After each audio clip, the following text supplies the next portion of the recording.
A question that I get on a regular basis on my Sunday live streams is whether or not using profanity is a sin. That's what I'm going to be answering in this video, but before I do, I want to thank Doug Batchelor for sponsoring this video. Doug Batchelor is one of my favorite preachers, and he also has a YouTube channel which I personally subscribe to, which includes a lot of inspiring Christian content. Click on the card on the upper right hand corner of the screen or the link in the video description to check out his channel and subscribe to it. You'll be glad you did. Now, back to the question, is it a sin to use profanity? I'm just going to come right out and say that it is a sin, and now I'm going to give you some reasons and Bible verses why. First of all, the definition of profanity is irreligious or irreverent behavior. That's a pretty good indication that profanity is something that Christians should avoid because the Bible teaches us to revere God.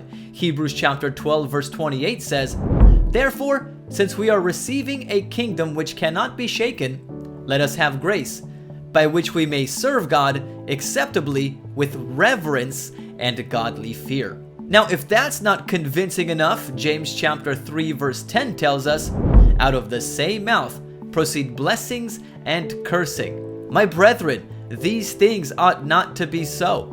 Out of curiosity, I looked up the Greek word from which cursing is translated, and according to the Strong's Concordance, it comes from the word katara, which means intensive imprecation, execration, and cursing.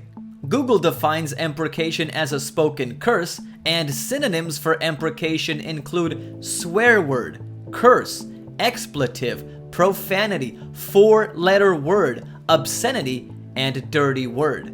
Swear words are impure and offensive, and a Christian who claims to represent Jesus Christ should avoid using them, because then he or she is misrepresenting Jesus. Jesus never used profanity, and he's our example in all things. And apparently, the apostles of Jesus realized that and followed his example. Well, at least most of the time. For instance, when Peter denied Jesus, Matthew chapter 26 verses 73 to 74 says, "And a little later, those who stood by came up and said to Peter, 'Surely you also are one of them, for your speech betrays you.' Then he began to curse and swear, saying, 'I do not know the man.'" The disciples of Jesus were noted for the purity of their language, and in order to deceive those questioning him, Peter began cursing and swearing in his denial of Jesus. Oftentimes, people think they have good cause to swear because they'll accidentally hit their hand with a hammer, for example, and hurt themselves, and it's a way of venting their anger.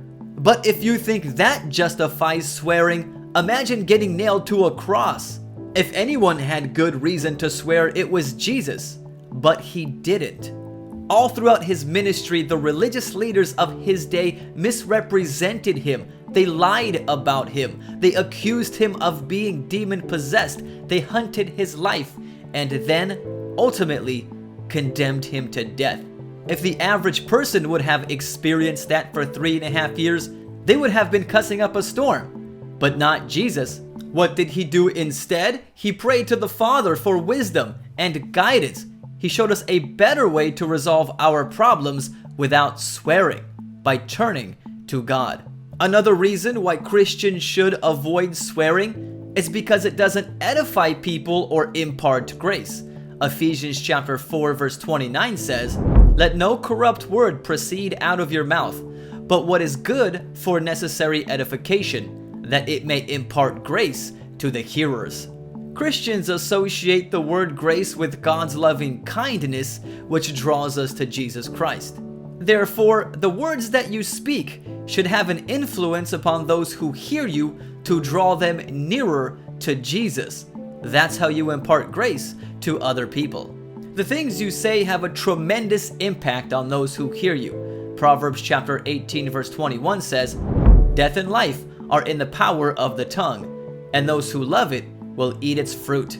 The right words at the right time can be life-saving, but the wrong words can be disastrous.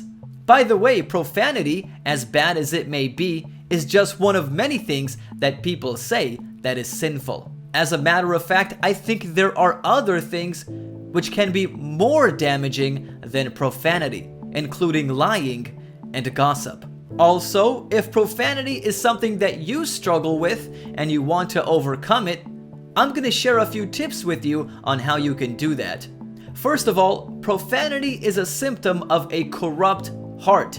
Jesus said in Matthew chapter 12 verse 34, "For out of the abundance of the heart, the mouth speaks." So in order to overcome using foul language, you need a new heart. In other words, you need to be converted. Speaking of this, God said in Ezekiel chapter 36 verse 26, "I will give you a new heart and put a new spirit within you. I will take the heart of stone out of your flesh and give you a heart of flesh."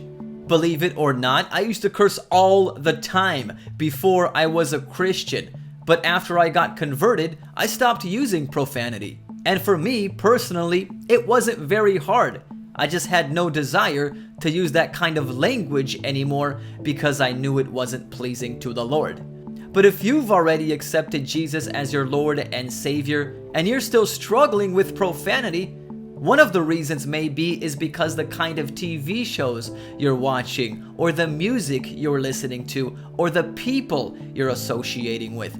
All of that will have an impact on your character. 2 Corinthians chapter 3 verse 18 says, "But we all, with unveiled face, beholding as in a mirror the glory of the Lord, are being transformed into the same image from glory to glory, just as by the Spirit of the Lord." If you are changed to be more like Jesus by focusing on Jesus, that means that you will become more like other things which you give your time and attention to. Check out my Christian t-shirt store by clicking on the card on the screen or the link in the video description. I have a variety of styles to choose from, including t-shirts, hoodies, and long sleeve shirts, and numerous designs with inspiring Christian messages. These shirts can be a good conversation starter to help you share your faith, and proceeds from your purchase help support my channel. The very definition of profanity, which is irreligious or irreverent behavior, is a strong indication that Christians should not curse. The Bible tells us that no cursing should come out of our mouths, only those things which are edifying and impart grace to those who hear us. Not to mention, Jesus never cursed, and he's our example in all things. Using profanity is a symptom of a corrupt heart, and to overcome it, you need to be converted. If you'd like to accept Jesus as your Lord and Savior, click on the screen to watch my video entitled 5 Steps to Salvation. Please pray for my ministry. If you enjoyed this video, don't forget to like it and share it. Thank you for watching, and God bless you.